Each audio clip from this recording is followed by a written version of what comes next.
조선 영조 임금 시절 박문수가 강원도 암행을 나간 때 얘기예요. 강원도는 산이 많은 고장이에요. 길이라고 부르기도 민망한 좁은 산길을 몇 개나 넘어야 마을이 하나 나왔어요. 그러니 관리들이 잘 안 오는 곳이기도 했어요. 오지 않는다는 건 두 가지 의미였어요. 도움도 안 온다는 것, 그리고 감시도 안 된다는 것. 그 틈을 파고드는 게 탐관오리들이었죠. 박문수가 강원도로 암행을 결심한 건 어느 지방관리가 올린 보고서 때문이었어요. 군포징수가 이상하다는 거였어요. 군포라는 건 군역을 직접 지지 않는 대신 배를 내는 건데 법으로 정해진 양이 있었어요. 한 집에 한 필이 원칙이었죠. 근데 강원도 어느 고을에서는 두 필씩 걷는다는 소문이 돌았어요. 소문이니까 확인이 필요했고 확인하려면 직접 가봐야 했어요. 박문수는 보따리를 쌌어요. 낡은 무명 두루마기에 집신 허름한 갓. 마패는 깊이 품속에 넣었어요. 겉으로는 그냥 장사꾼처럼 보였어요. 강원도 산길은 쉽지 않았어요. 여름이 막 끝나가는 시절이라 낮엔 덥고 밤엔 서늘했어요. 산을 하나 넘으면 또 산이 나왔어요. 박문수는 그 길을 묵묵히 걸었어요. 불평 같은 건 없었어요. 오히려 이 길을 매일 다니는 백성들 생각을 했어요.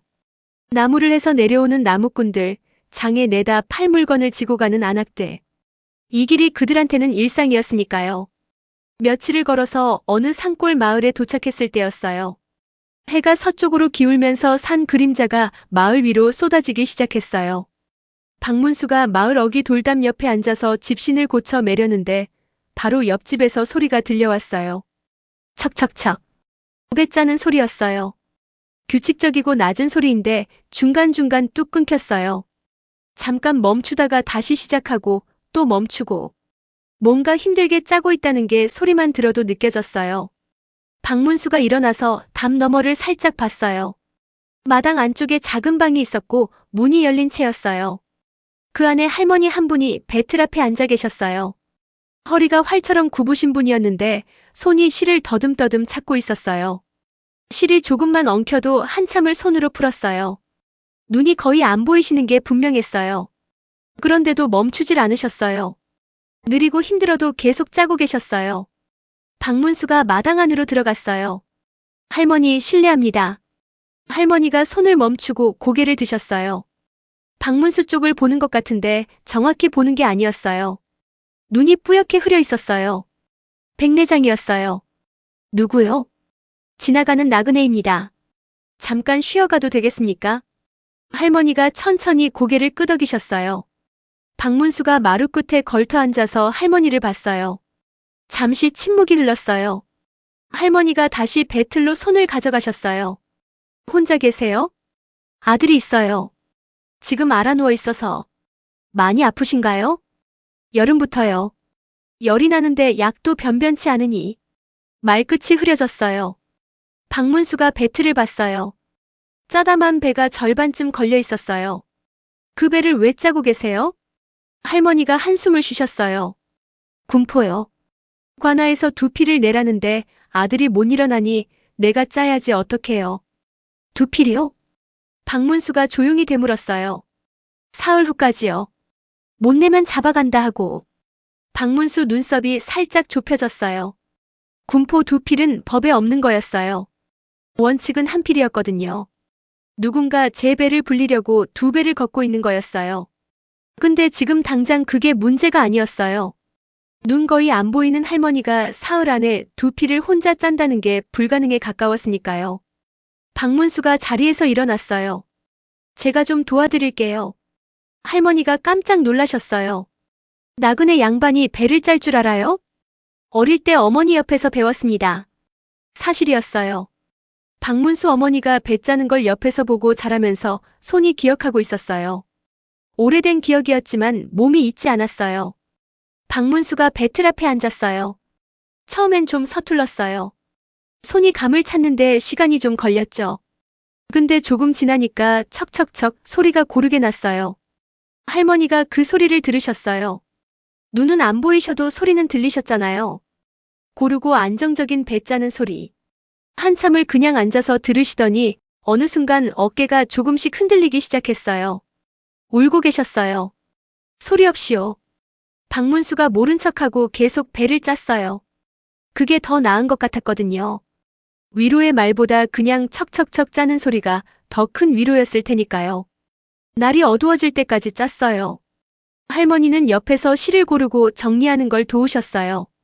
손으로 더듬더듬해도 실 만지는 건 오래 하신 분이라 능숙하셨어요.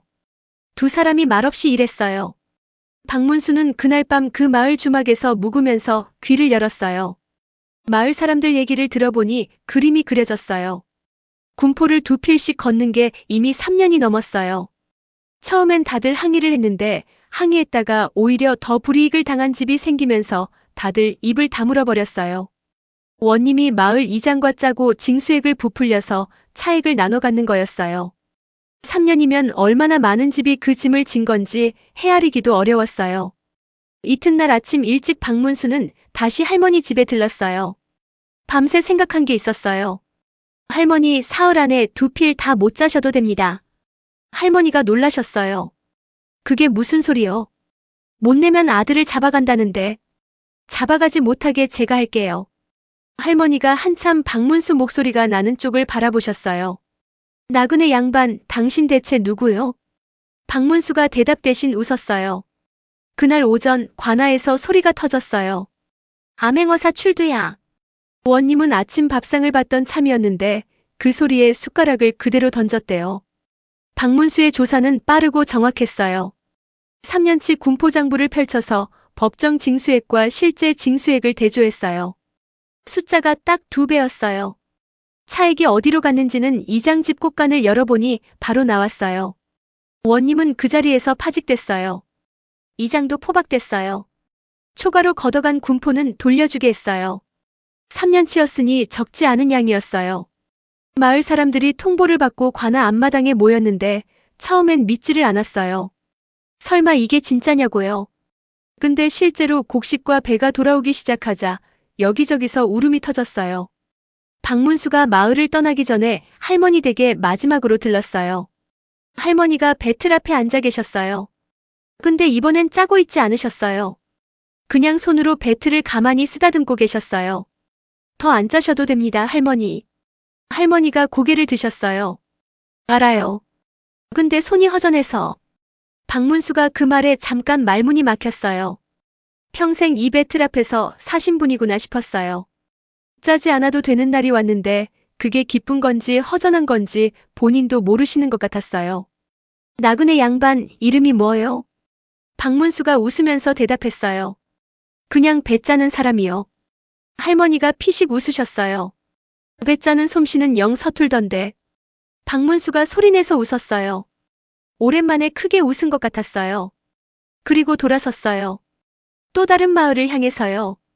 또 다른 억울함을 향해서요. 척척척. 멀어지는 발소리가 꼭 배 짜는 소리 같았어요. 구독과 좋아요 부탁합니다.